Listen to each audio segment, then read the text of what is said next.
I'm Dave Laird. I'm Matt Booker. And this is episode 86 of Concavity Show featuring special guest, author extraordinaire, Matt Booker.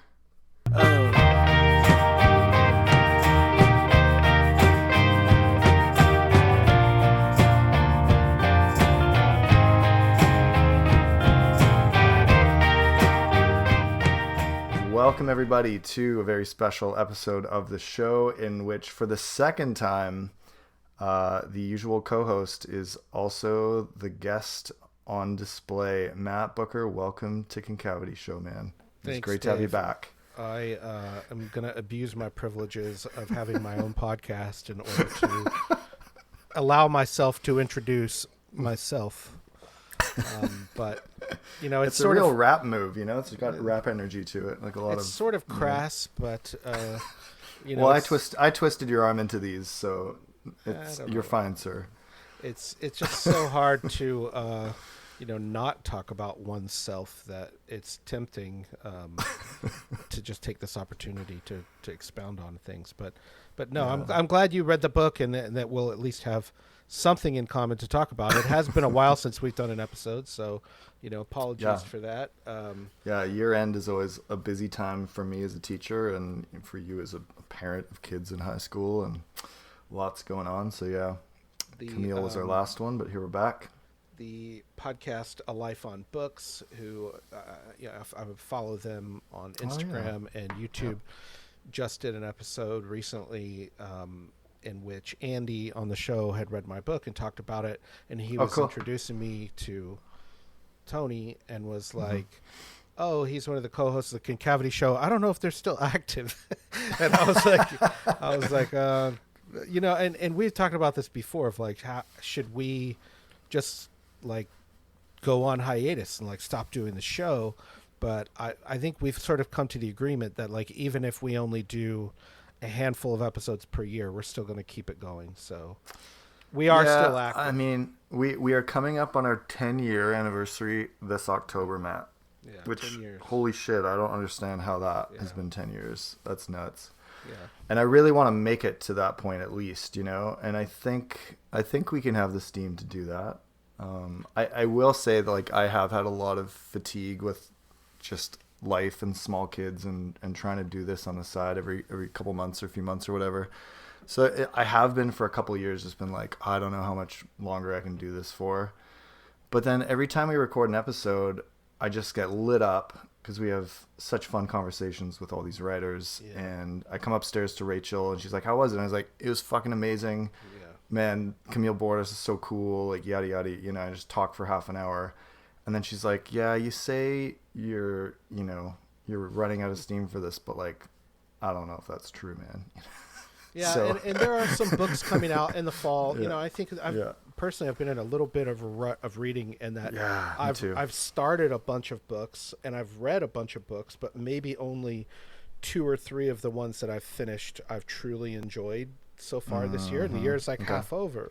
Yeah. And so I'm optimistic that there's a few books coming out this fall that I'm excited about and will be excited to talk to those authors about. So all that to say, preamble to say, we're still here. We're still making episodes and it's kind of a freebie to do this one, but really it's my first conversation, and the book has only been out for, about a month. And so there's only, I feel like not that many people have read it yet. And so I haven't had that many opportunities to kind of talk about it. And, I don't want to like, I just want to use this as an opportunity to like talk to someone who's read the book and your first like extensive reader feedback session. Well, and again, it's kind of crass. Like you bake a cake for someone and then you watch them eat it and like, do you like it? What did you think? It's good, right? It's really good. You like frosting's it? buttercream. It's really baby. Crass, but here I am doing the same thing in book form. And no, man, I forced you into this. It's all good. What can you do? This book is your second novel. It's called The Summer Layoff. It's got a really nice cover by our friend Chris Ayers, who did the design on it and has done the design on tons of DFW conferences and all kinds of other great things in the past. And who now lives in Austin. and who's moved from Vancouver to Austin recently. So you poached him back. He also, I don't know if I've said this on the show, but I bought like 2 coffee mugs off of like Redbubble like 15 years ago. One was like the Onan logo, like the crest, the seal. One was the Eschaton like travel mug, you know, like the green one. And when I met him at the conference in 2015, I was like, "Oh, you did those. I have 2 of your coffee mugs. I've been drinking out of them for years." So Chris Ayres has been just an absolute mainstay, you know, in this literary community. So big props to Chris on the cover. What was your guys' process for hammering out the details of the aesthetic of it, and also the back cover with the sundial, which is an important recurring image in the book? He, you know, I sent him the book. He read the book in manuscript form, and said, you know, I would love to have you design the cover. And he came up with this himself, and made a couple small tweaks to it. I really liked it. He really, maybe we'll talk about this. He really wanted to use a tree. Like there's kind of a tree in the middle section of the book. And so we had some back and forth about what kind of tree that is. And so the tree on the cover is based on a cottonwood tree that is actually behind my house. Oh, cool. And the cottonwood tree is mentioned a couple times, but it's not a super big theme. I think trees are a minor motif in the book. But anyways, the sun itself is kind of one of the other main themes. Like it's summer. It's supposed to be this huge, you know, ball of fire in the sky. And like you say, the sundial on the back is also another sort of theme in regards to time and measuring time and finding time and what do we do with time, and really the day as the dominant unit of time. Like this whole book is divided into 99 days, and you know, obviously the sun rises every day so far. So for the last how many billions of years or whatever. Yeah. But yeah, that I was really happy to see that tree, because, and it's sort of mirrored in the roots of it, which is kind of cool. That cottonwood tree is like, I don't know if people can relate to this, but like I have like a favorite tree, and like there's some great trees in Austin. It's very green, maybe not what you would expect. It's quite lush for a city, isn't it? Yeah, and so there's just some really great old oak trees and cottonwood trees, and you know, Richard Powers has a whole book on trees. I didn't know. What a great book that is, The Overstory. That's a top 10 for sure. There's a great moment in the book where you note that the sun that your protagonist wakes up to every day is the same sun that Caesar saw. You know, like, whoa, it's people from antiquity, same experience with the sun as a hammer. You know. Yeah, and you hear that in some cheesy like love poems or songs where, like, you know, we look upon the same star or wish upon the same moonlight. But the same is true of the sun, and like I think there is something really profound in that to say, you know, since the dawn of humanity, as long as you know there's been consciousness on this planet, you know, we've been sitting in the shade of the same sun in the sky. And I don't know, it's sort of there's a profound, it's like an honor. Totally. I know.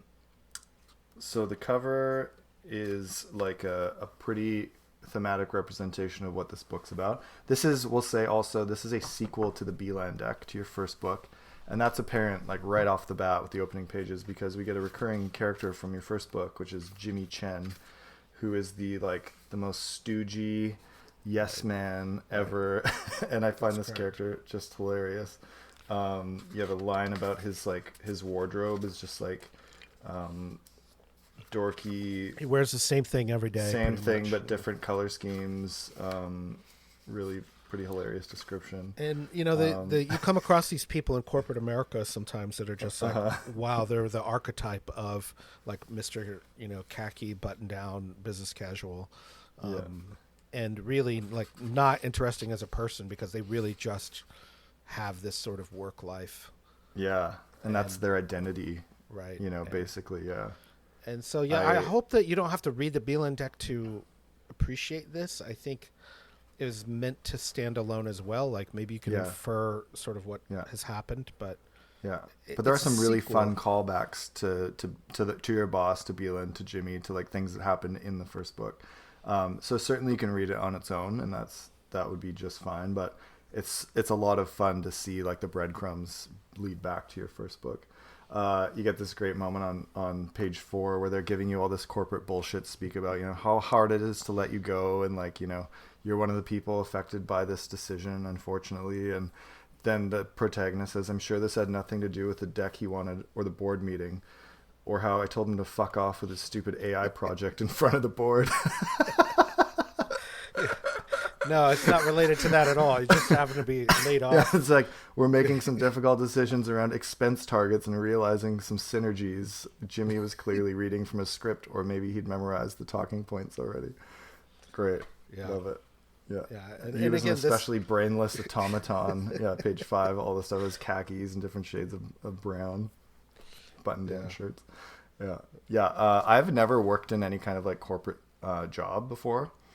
I've always been like, in schools and educating as an educator, and record stores, and like I worked as a server in restaurants, like worked at a bakery, I worked teaching skateboard camps one summer. So I have no like personal experience in this kind of world, but this book gives me like a really nice insight into it. And there's great references to Office Space in this book as well. Mm-hmm. Peter just wanted to do nothing. Right. Which was, partly filmed in Austin. And so I have this sort of odd sensation of relating to Office Space, the movie, and the movie like Fast Food Nation was also partly filmed in Austin, like right where I worked. And so I've not seen that one. It's Morgan Spurlock, I think. Is it not Morgan Spurlock? Michael Moore?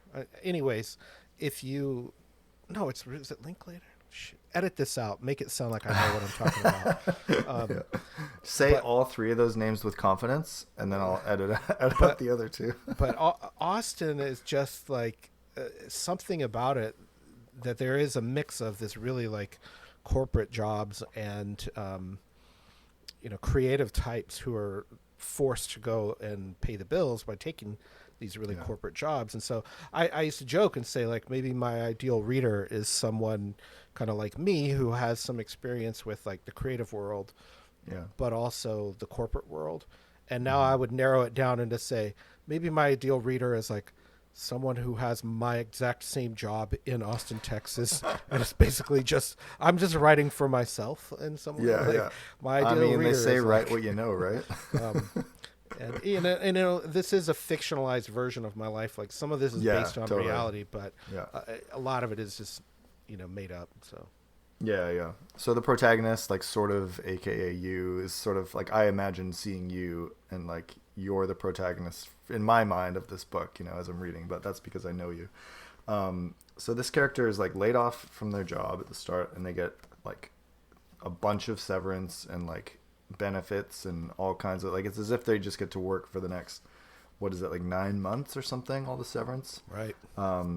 But without a job. And then so this character is like kind of like disassociating from their work life, and also just trying to like, okay, well, I get a free year almost here to just enjoy the things that I want to do, which is something that not a lot of us really get to do ever in adult life, right? Especially if you have kids. I was just saying before we hit record that today was my last day of teaching for the year. I'm done for the summer. I get 2 months off, and I always work in the summers, usually, like, for the last 14 years, because I worked for an online school. They almost never close the school. The last few years, I've always worked at least a couple weeks at the online school. This summer, I didn't get any teaching work, and so I have to take the whole summer off. And now I feel like in a meta way that my life is now becoming this book, where I'm like laid off for the summer, and I can actually like do things with my day that have no responsibility to the unstructured time. And so this book couldn't have come at like a more perfect time in my life, Matt, to give me like great ideas for how to like, just enjoy making food, doing the dishes, reading, writing a few sentences, going for walks, like really mundane stuff that wouldn't give a lot of people a ton of excitement. To me feels like a brand new life. Yeah, totally. And I think for me, or for maybe a lot of people, it's sort of a fantasy. Like, what would you do if you didn't have to work? And, severance can be that, where especially if you get a really generous package that has like pays for your health benefits, and you're getting basically you're getting paid not to work. And in the character in the book, he also gets like unemployment insurance payments and some freelance money that he doesn't really have to do anything for. And so he's got actually more money not working than he did before. And so it's sort of pushes this tension to the forefront of like, should you look for another job because that's what society expects of you? And there's some mixed feelings, especially maybe midway through the book there's a little bit of a change of tone of like, it starts out as like, oh, I'm the flaneur of the suburbs and just sort of walk around and just look at art and just enjoy life. And then maybe halfway through it's a little more existential pain of like, what am I doing with my life? If you're just really do you give a shit about contributing to society? And even if you're working a miserable job, you were just saying like even bakery or serving, it's like, well, that's important. People need to eat, and like kids need to learn. And I think there's this tension of these two opposing forces of like needing to work, wanting to work, and not wanting to work, and wanting to just sort of lay around and do nothing. To me that is not only a daily struggle, but like maybe hourly, like minute by minute, on every job I've ever had of like, I should be doing something else right now. I don't really want to do this, but I like the feeling of having accomplished something. So that was sort of a lot of the inspiration behind that. Yeah, that's really good. One of the things that kept occurring to me as I read this book is that I took Latin in university a long time ago, and the like root word for like leisure in Latin is otium. And so I like latched onto like this word, like otium, otium, I think it's pronounced, and it just means related like to the eye though, like otic, maybe could be, but the thing that the professor expounded on a lot was like otium is like unstructured time to sit and like read and study, kind of, but like the Romans saw it as like the best form of leisure. And so the ability to just like be interested in things, research them for yourself, like go where the information leads, and then as I'm reading it I'm thinking about this word, and then on page 33 you say the words learn and leisure have the same Greek root, and I was like, oh, holy shit. And then I wrote otium in the notes on the side, and this book is about otium, of just like this, you just get to like follow where the data leads you. So Wikipedia is a big recurring theme in this book, of just like hundreds of tabs on your computer, reading all these Wikipedia articles, instantly going to people's deaths, like scrolling to the bottom. I find myself doing that all the time too on Wikipedia. It's like death, and then like I want to read all about how they died. Like, why is that the most fascinating thing about a person? It is always very interesting, but in some cases really. It's funny you bring up the etymology thing, because I do find that to be a really, rich field of meaning. And one thing that I did not put in the book that is in a notebook somewhere is about one of the themes of the book, or I hope it is in the middle of the book, there's sort of a section that is an anti-epiphany, or is very much opposed to the idea of epiphany. And epiphany has a Greek prefix. That epi is the same as upon. I can't speak Greek, but just trust me. It's related to epigram, epigraph, epithet, epitaph. So there's some sort of epitaphs in this, and it's a very generic word. It sort of means like being at something, like a manifestation of something. But I remember learning it in Greek classes, like upon. Yeah. So like it's upon a very generic, writing, right. But then, the idea of epiphany, which is also, religious holiday, so the Magi appeared to Jesus. The idea of a sudden realization and a breakthrough, I've always found that really cheap when it's used in literature. and we need this character to change. Well, they just fucking do. Okay. They just have a sudden realization and now they're different. And it's like, well, that's kind of lame. And I mean, Joyce kind of uses this in some of his stories as well. Yeah. And Flannery O'Connor too. Yeah, just someone who's like, like Revelation by her. They looked up at the stars and imagined themselves really small, and then the world changes. And so I kind of then suddenly they're not a racist anymore, and they're empathic. Right. And so to me, that's such a cop out, and I kind of have this thing that is against that. But going back to the etymology, the epiphany, epigram, epigraph. Obviously, this book has all of those things. Epitaph. Often these words look like they're related, but then when you do the etymology of it, they're not. And so I think that's a very common thing with etymology. So you bringing up odium and me thinking maybe that's otic related to the same OTI that is the I. Maybe it's learning phrase. Through your eyes, reading. You can't do it without your eyes. Nah, I don't fucking know. But I was just going to say... Maybe we can make a connection. I was going to say, here's the connection for me, is that this sensation of finding things in etymology and dictionaries that look related but are not is similar to me to finding pieces of trivia or facts that seem like they should be related but are not. Right. And so that is definitely a big theme of the book as well. That it is, just noting odd coincidences between the deaths of very famous people on the same day, or what someone was reading when someone else died. Both of them were famous. There's a lot of recurring Marksonian little bits of information like that. Right. Markson's mentioned quite a few times in the book as well. So you continue this same style as in the Belan Deck of continuing the kind of the note card entries. Yeah.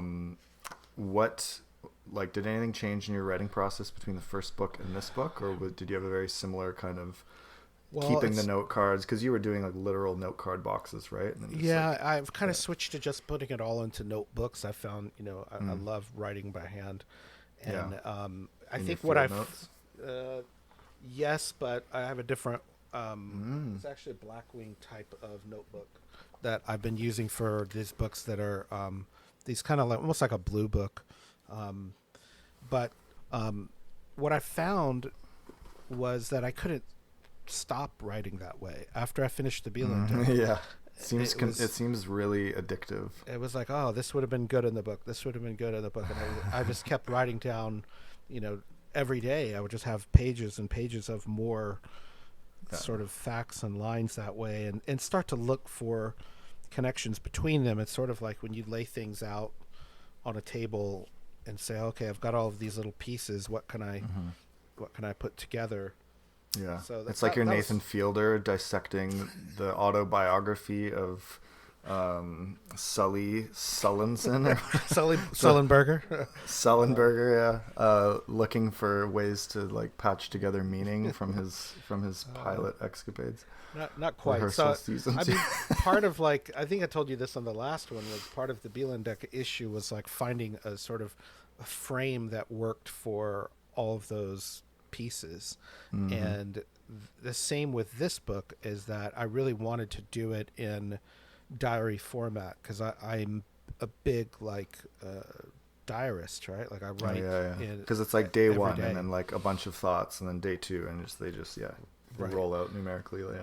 And some of that stems from COVID, and that during COVID I really wanted to make a diary of what was happening. So the day I didn't go into work for the first time and the kids didn't go into school, I think it was March 13th, 2020. I was this is day one of the pandemic. We knew this was a global pandemic. Apocalypse. Yeah, this was day one. And so, it was how many days are we going to stay home from school and from work? And, so it was okay, this is day, I was on the day 57, and they're already talking about, we need to get a vaccine. And so that format for me was a very natural form of writing. And I think it gave me permission to put things into this sort of container. And like COVID, every day was sort of the same. This is a diary of 99 days in this book. And All of them are dated, day, number, and then Austin, Texas, except for one. And then now here's a question for me: am I a good enough reader to have caught that? And the answer off the top of my head is no. Can you tell us what that is, or is that too much of a spoiler? No. It's not a spoiler at all. It's day 31 on page 102. Okay. Going there now.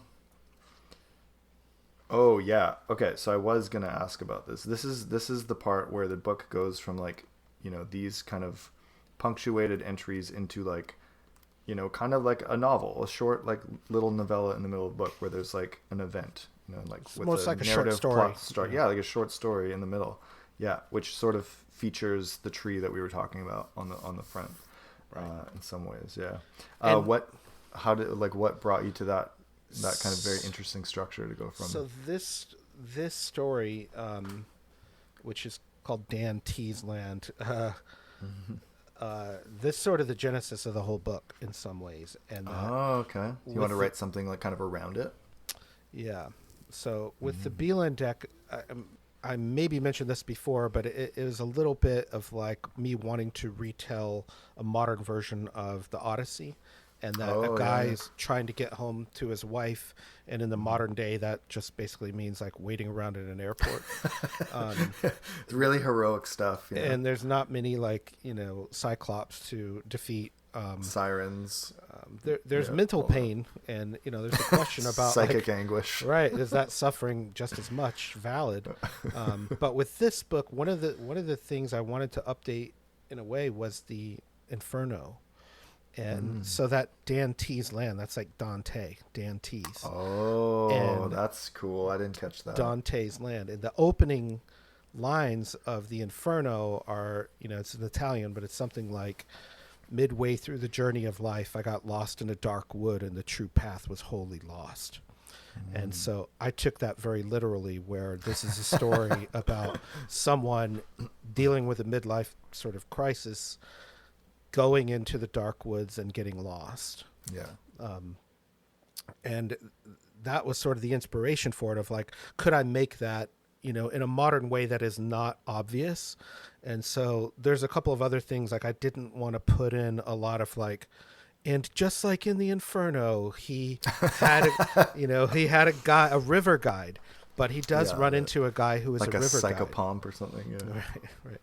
But, in the Inferno, his guide, at least in the beginning, is Virgil, right? Mm-hmm. And Virgil is considered like the greatest writer in the world. And so I was like, who's sort of the greatest writer in my world would be David Foster Wallace. And so the guide here is not called David Foster Wallace. It's a guy named Malachi. But he kind of looks like David Foster Wallace. I don't know if you picked up on that. He's got the dog and stuff. And he's got the dog. Bandana. Maybe a bandana. Okay. Again, I didn't really pick up on that, but now that you say that, I'm like, oh yeah, okay. I did not want to make it super obvious. And Malachi, I'm sure you know more about biblical stuff than me, is the last book of the Old Testament. Yeah. Right. And so it's sort of this transition between the old and the new. It's a milestone. It's a transitional moment. Damn, dude, you're smart. And so anyways, that section to me was very key, because he does get lost. He does have to spend the night alone out in the middle of the forest. And there is a moment where he looks up at the sky, and he is saying that he wanted to feel like he was alone in the middle of the ocean. That was the sensation that he was going for. And he feels it very briefly, and then it's sort of over, and he gets picked up, and he's back to his life the next day, and nothing really changes. Like I say, it's a very slight change in the sort of existential pain after that. Totally. But there's a lot of more, I would say, genealogy stuff, more of lots. Like debating going back to work. And, to me, a lot of the interest in genealogy is like trying to figure out, who are you? Who are we? And I think that is a very common reason why people get into saying, well, if I'm half DNA of my father, half DNA of my mother, and they're half of these people, and you go back far enough and half of those people. Yeah. Right. And you start to see, again, maybe some weird patterns and coincidences. And a lot of this is like pattern recognition. And so there's one line that says, if you go back far enough, like we're all directly related. Right. And so like it's a very common thing. Yeah. It used to be a thing like very popular to say like, oh, my family, we're related to people who came over on the Mayflower. And it's like, if you do the math, there's something like millions of people who are related to people who came over on the Mayflower. There was like thousands of people who came over on the Mayflower. Yeah. And they all had a ton of kids and kind of like some like 33 generations after that. And or more. And so you get all these generations of people. It's like there's being related to someone who came over on the Mayflower ain't that big not that deal. Impressive, like, really. No, it's like, wow, I'm related to someone who, lived in a cave 30,000 years ago. Like, we're all related to that guy. Okay. So I, for me, that is a way to like mine stories and also just anytime someone has something weird in their genealogy, like say they're adopted or they don't know who their parent is or their grandparent, or there's some real mystery, maybe they were a love child, or maybe they were, there's something that people wanted to cover up, a suicide or something. I think then that's when people get really interested in genealogy. But again, a lot of it just relates to this sort of imbalance, I would say, of tension of trying to be okay with who you are, but not really understanding who you are. Yeah, and like kind of trying to countenance that. I don't have any data to support this, what I'm about to say, but I suspect that like during COVID, there was a huge spike in like people doing like genealogy DNA testing, 23andMe, family tree stuff, 23andMe. Because everyone just got real kind of introspective and like thought about the past a lot. I remember like during COVID, I thought about high school so much and just like the people from my high school, and like I just went like in and back, and so I don't know what the numbers are to support that, but I suspect there's a thing. And so the character in this book is going through this kind of like period of reflection because you have time to think now, at work all the time. And he's doing that kind of thinking. It was like, who am I? The Zoolander moment. Who are we? Like, well, and let me ask you, do you have anything like physical objects in your house from your grandparents or great-grandparents or great-great-grandparents? I have my grandfather's harmonica. He died when I was 12. And it's just like an object in our house that like our kids play with and stuff from time to time. It's not like on a mantle. It's just like, in with like the things of the house, which is kind of cool to see. But other than that, I have like a big framed photo of my other grandfather who flew in the Royal Air Force during World War II. He fought Spitfires against the Luftwaffe. That's like a big, thing that we have. But yeah, not a ton. So my mom keeps bringing more and more like boxes of like treasures for us every time we visit, and we're just like, oh no, more treasures for you guys. She's just like trying to clean out the basement here. Right. And then she presents it as like, here are these really important things. And my sister and I are like, oh, for fuck's sake. Well, hopefully one of your kids gets interested in it. That's sort of what I'm saying in this book, is that like this narrator has his great-grandfather's diaries from 1911, and he never met him, obviously. And so I think there's a little more mystery around someone you're related to, but you've never met them. Like there just exists as this story. And, there's another line in the book that's like, it's all stories. Like all of this comes back to the beginning, the middle, the end. And even though this book does have a lot of unstructured days to it, there is a beginning, middle, and end to it.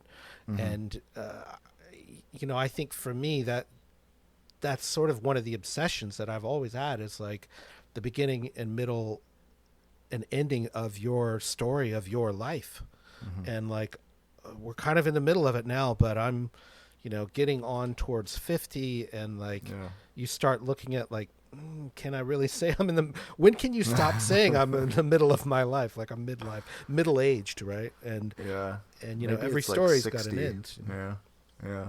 I don't know. Yeah, I don't know if couple great people from my work are retiring this week, and there's been like, you know, I've been to 2 retirement parties in the last week, and like stuff at grad about them and stuff today on the last day. Like it just keeps coming up, and it's like super emotional for them. And it's like, endings are really hard, but they're really beautiful too, right? It's like this moment to just be like, look at everything you accomplished and look at all these people that you impacted for over decades, you know? So like for all the stuff in this book about how like work is a curse, like page 13, canonically speaking, it's a curse, which is a hilarious Bible allusion. Like, yeah, God cursed Adam to like toil the land after he sinned or whatever. So in a way, like labor is an exploitation. Labor is a curse, but in other ways too, like work can be really meaningful, and it can really be like a place for beautiful human connection to occur too, right? I think your book does a good job of like striking that kind of a balance. And really thinking too about like what is the point of work, you know, what are the rights around it? There's a lot of like legal stuff about like historical acts around labor and labor rights and stuff like that in this book too. Mass layoff stuff about, you know, like people getting hosed over by corporate America, and it's all complex. And you know, I have very mixed feelings about all of this, obviously, and some of it is like thinking what I would want for my kids, and like, would I encourage them to go work a cubicle job for the next 50 years? Probably not. That would not be what I want for them. But do I want them to have like a good job? Do I want them to work pretty much every day of their lives? Yes. And for me, that has more to do with like self-discipline and finding something that motivates you beyond what the work someone's giving you. And I think there's really, it can be hard for me, I think, to look at work like making art as work or writing as work. I find writing to be really painful and difficult sometimes. And so when I find a joyful way to do it, I try to stick with it. But there's also like, there's this art teacher, famous artist named Corita Kent. Do you know anything about her, Corita Kent? I don't think so, no. So I quote her in the book at least once. And she was an artist, but she also taught art.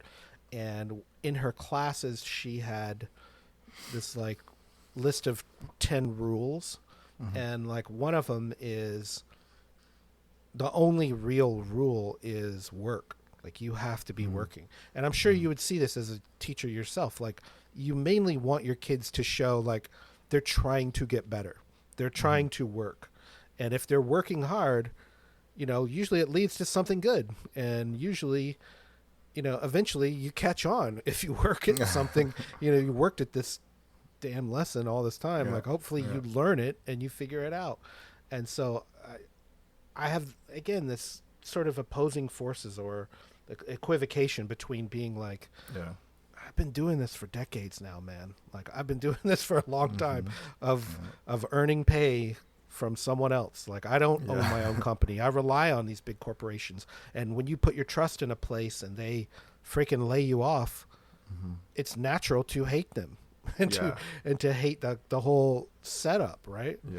So the problem then becomes later in the book of like figuring out, you know, do I want to go back to another job? Like, do I want to take another job, even if it's kind of cushy?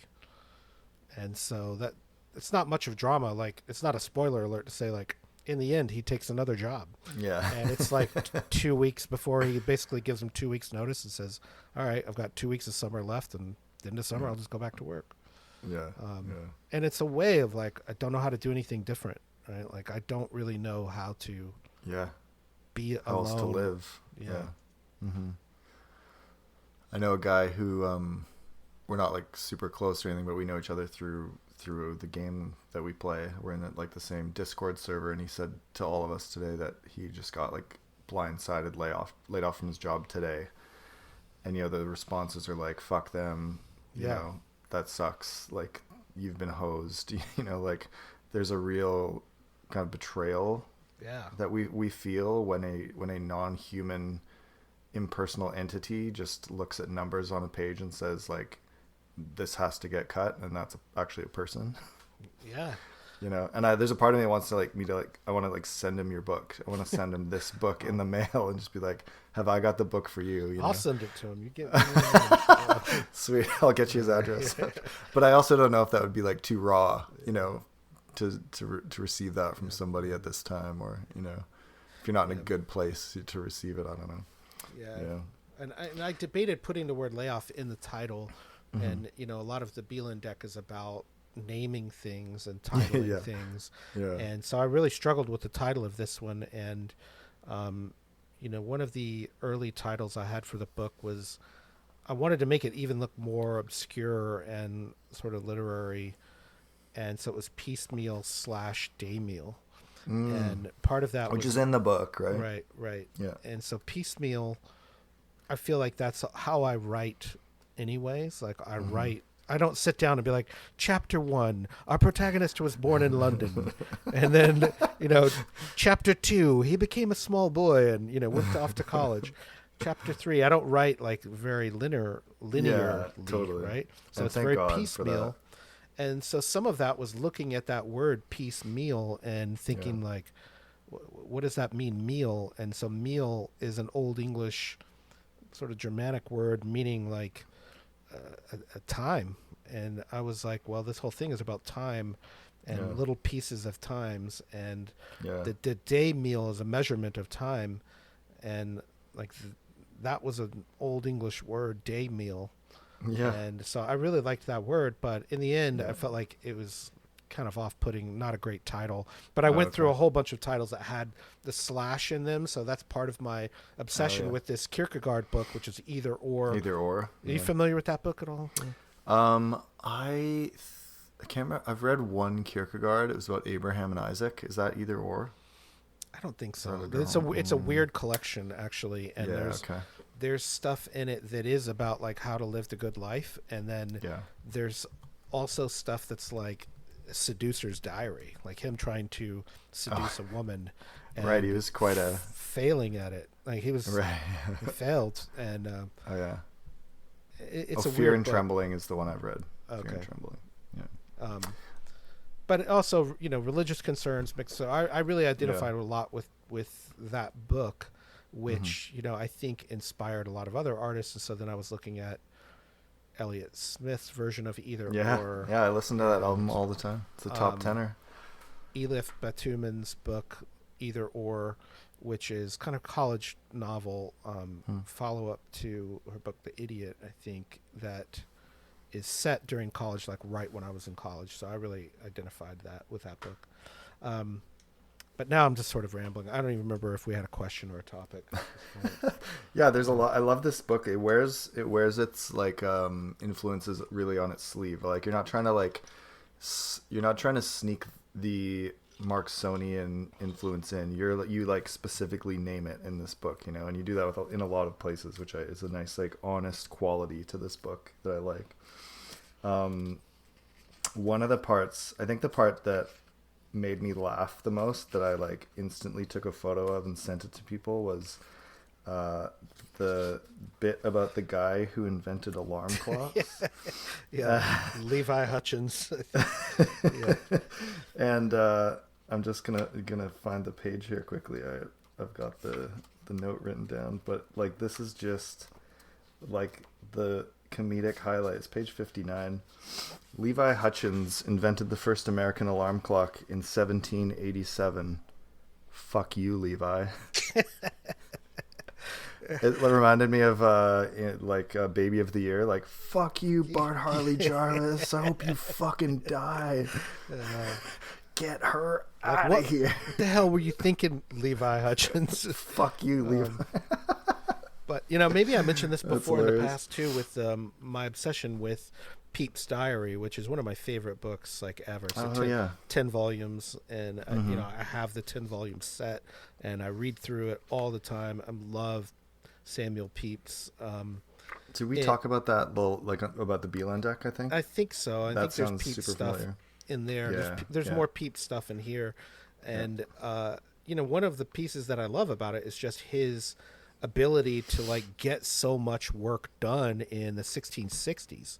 And again, here in America, there's like not much going on in America outside of the colonies in the 1660s, right? So the Industrial Revolution is way ahead in the future. So how did people even like wake up on time? Like you didn't have your iPhone next to you. You didn't have like a clock in the house a lot of times. And yet people got work done. People showed up on time. They planned meetings, and they had, it was a very interesting part of it to me. I get very like caught up in the details of like, I don't really care about like what the Royal Navy was doing. I'm just like, wow, how did they plan that meeting? And everyone showed up how on did everyone time. get there? Like 10 people. They just know like, oh, the king is going to be in his chambers these times. Or they just show up and be like, well, I don't know where he is. They'll try again tomorrow. When the sun reaches the second highest pine peak, Right. Yeah. What year were like wristwatches invented? I don't know. That was the early 20th century, not popularized until World War One. Man, that's crazy. Wristwatches, pocket like watches were grandfather clocks and stuff. Yeah. Well, again, it's in the book, 1700s. One of my obsessions with Aaron and Simon Willard, the Willard brothers were fantastic clockmakers in the United States. Switzerland is known for clockmaking. Yeah, right. Going back into the 18th century. But there's also a quote in the book about sundials, and that I think it was in the 1200s. There was a guy complaining that they put up a public sundial in the market just to chop up my day into hours, and now I've got to walk past and check on the sundial about all the 10 times a day. And just like how you hate your phone because you're checking your phone like 1,000 times a day, this guy was walking past the sundial in the market and being like, fucking chopped up my day into hours. Now I hope you're happy. And it's like ever present, like reminder of like your life passing you by. Every time you pick up your phone, which, it's funny. There's that stat on your phone that tells you like number of pickups in the day. Oh, I hate that. And if you see like 200, you're like, holy what am I doing with my life? I don't even want to talk about those numbers, Dave. Any of those screen time numbers or whatever. Yeah. You got a great moment on page 41 about this, which is like, nothing is ever really happening on my phone. And that's kind of a theme of the book, right? It's like scrolling mindlessly on Twitter, and you can do it in the dark with one hand, and that's the like pure poison of it. Like these are the ways that we spend hours of our lives in modernity right now in this moment, and we could be doing all this other, we could be having OTM, but instead we're not. Like it's kind of a form of leisure, but it's somewhat instructional or educational depending on exactly how you're using your phone. But like a lot of it's just mindless bullshit, right? Yeah, and I think we just have like such a pure form of dopamine hit that you can get from it, where like in Pepys's diaries in the 1660s, he stays up late a lot nights just like kind of messing around on his lute. Like he loved playing the lute just kind of like the lute, man. Just shredding the lute by himself. It was just kind of like messing around and playing with the lute.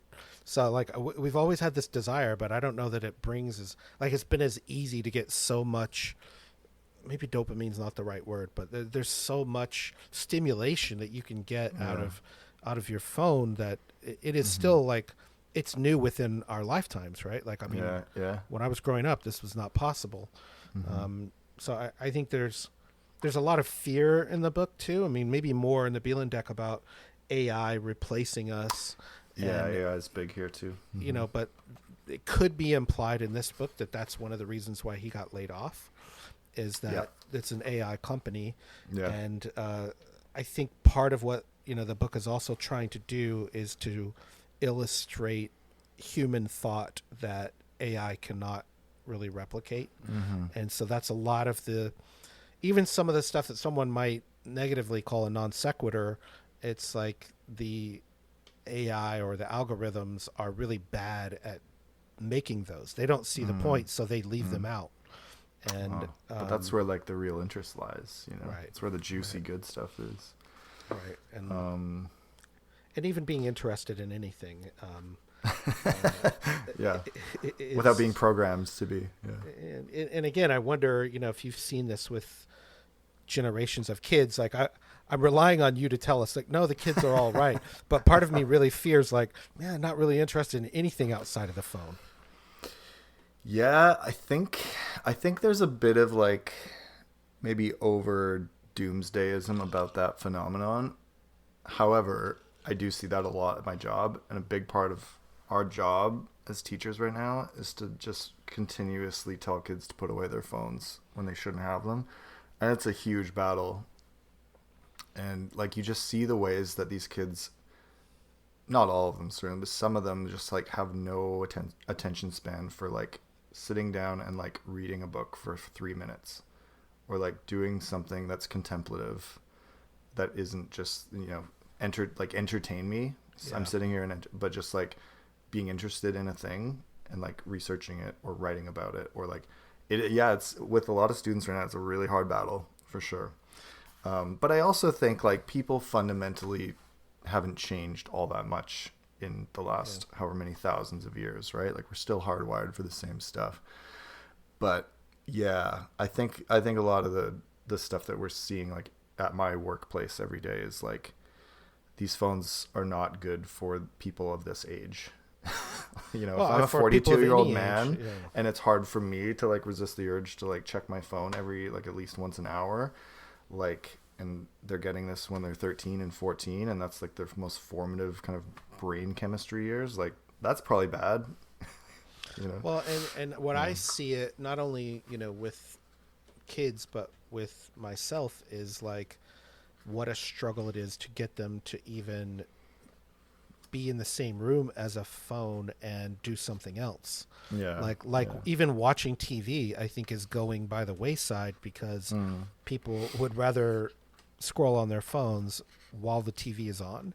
Yeah. And it's like you're not even really being entertained by the scrolling or the TV.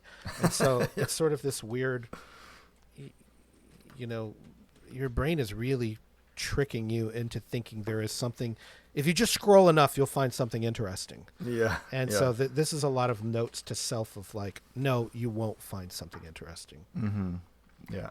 Yeah. It's like television has become way too slow, right, for the modern age, for the modern attention span. YouTube is much better because you can just, you know, the video's a minute, you click, it automatically gives you the next thing that the algorithm says you will probably like this. And, you know, lots of like hundreds of thumbnails on the sidebar to be like, oh, that looks interesting. Yeah. It's a faster synaptic feedback kind of moment that we're in. And this book really like illustrates the beauty of slowing down and like looking up.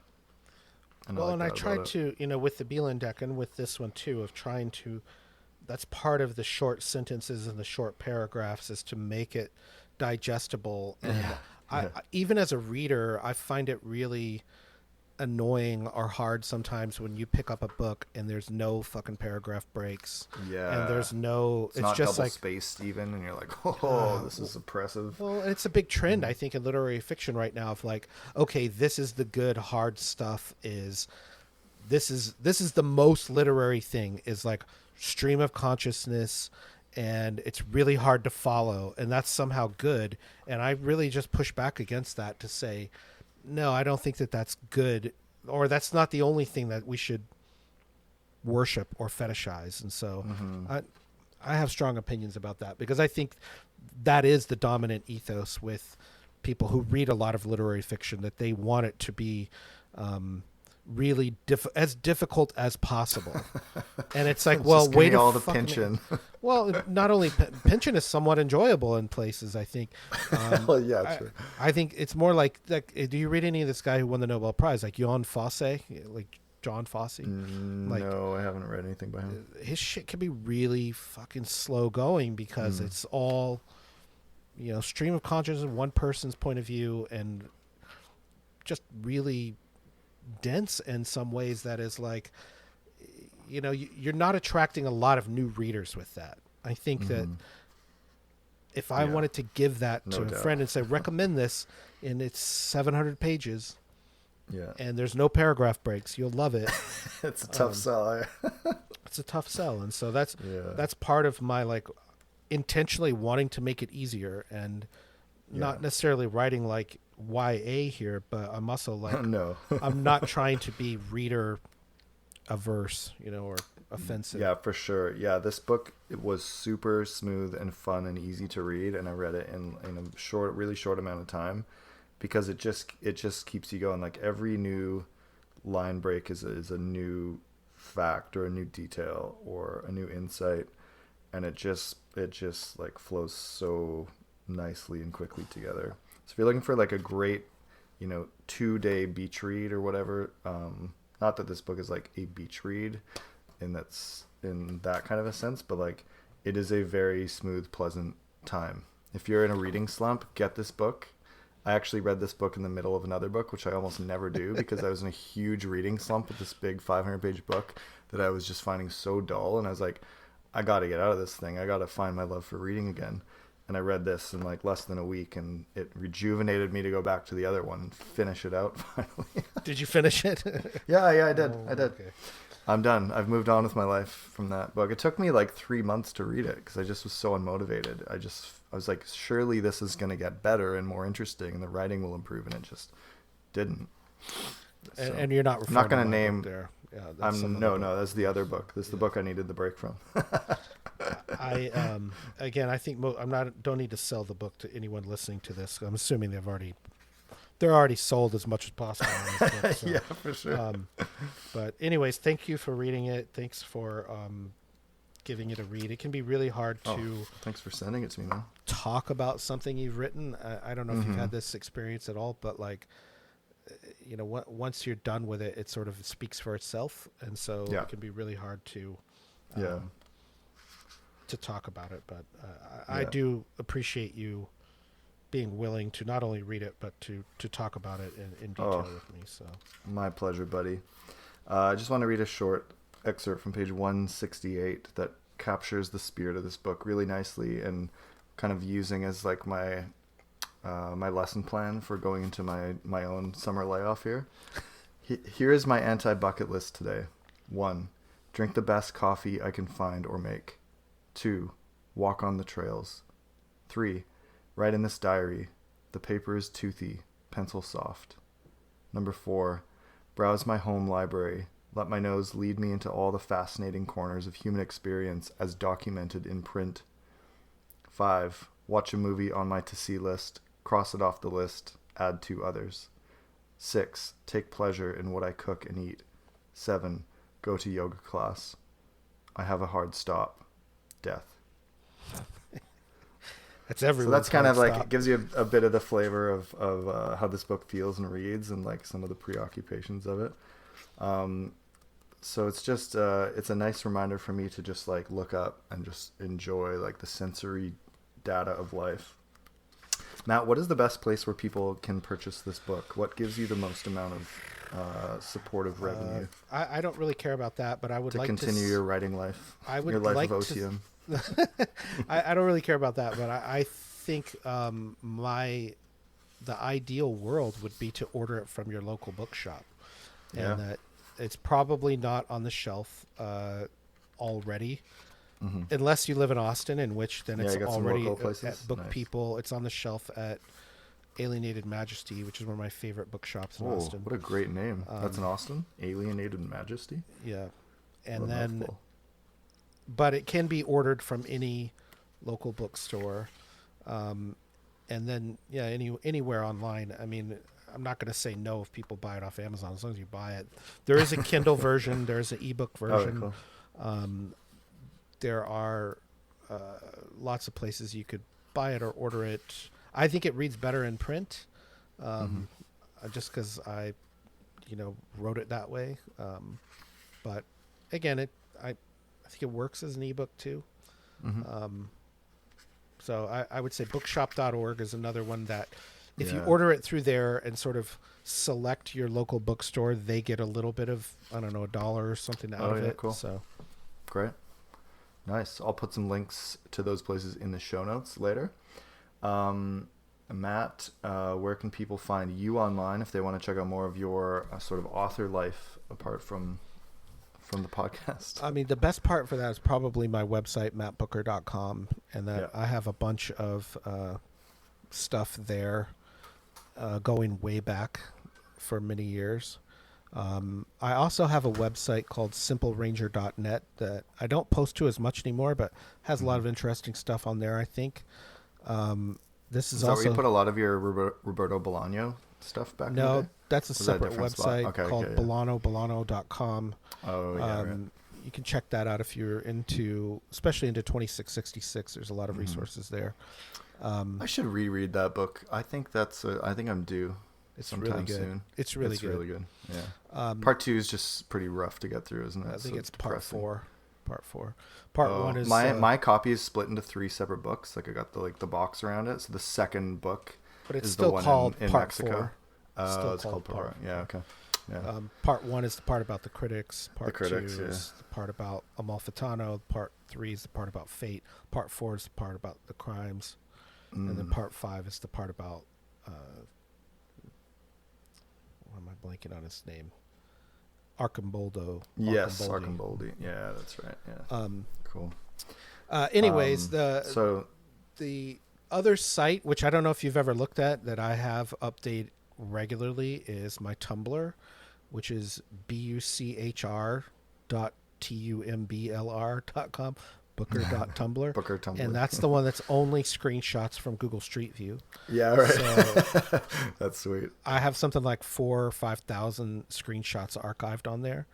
And I still look at Google Street View every single day and post a screenshot. Wow. So that's been going on for like 15 years. Wow. You're a committed man. I'm very easy to find online. Obviously, people probably already know that, but... Awesome. Well, Matt Bucher, special guest writer for episode 86. Thank you so much for your time. Thanks for talking to us a little bit about your book, The Summer Layoff. There's so much more that we could dig into with this book, but I think we'll leave some discovery for the listener, and there's sure a lot of it. I loved it. I can't wait for your third book. I hope there's going to be a third book someday. You don't have to say anything to that because we know writers hate that. But thank you so much, Matt Bucher. Yeah, where can people find Concavity Show online if they want to get in touch with us? ConcavityShow.com does work. Our website does work. We're Concavity Show on Instagram, I would say, is our main channel right now. Yeah. We stopped posting anything on like Twitter or Facebook for obvious reasons, I think. You can email us, concavityshow@gmail.com. I would also say it does help if people leave a rating or review on Apple Podcasts or Spotify or wherever. And the same as with books. I don't know if you, especially with small press books, maybe not like with Moby Dick or something, but if you're reading my book or a small press book, that is, leave a rating or review on Goodreads or Amazon. It does help. It helps a lot. So that I'm pretty bad about doing that myself, but I've tried to get better about if I liked a book and I know that it's a small book that needs some more attention, I'll go out of my way to put a rating or review on it. So. Yeah, that's a great tip. Nice. If you want to be a sustaining supporter of the show on Patreon, we've got a few different tiers for values. If you want to, throw a little tip our way for the labor that goes into the show and help pay for our hosting costs. Pay for our hosting costs and website costs and all that kind of stuff. We got a new patron since the last episode named Josh Mann. Josh, thank you so much, man. We really appreciate your support for the show. It is really life affirming when I get an email that says like this person's new patron has subscribed. I'm just like, oh, there's value to what we're doing. People like this. People care about this. People want this. And after 10 years, that feels good. And thank you to everyone who continues to support us. Like I said, we do look at those and appreciate every single person who has supported us over the years. Absolutely. Yeah. So the site for that is patreon.com/Concavity Show. We'll put all these links in the show notes as usual. This has been episode 86. Matt Bucher, thanks again, man. See you next time. All right. Catch me now as I sing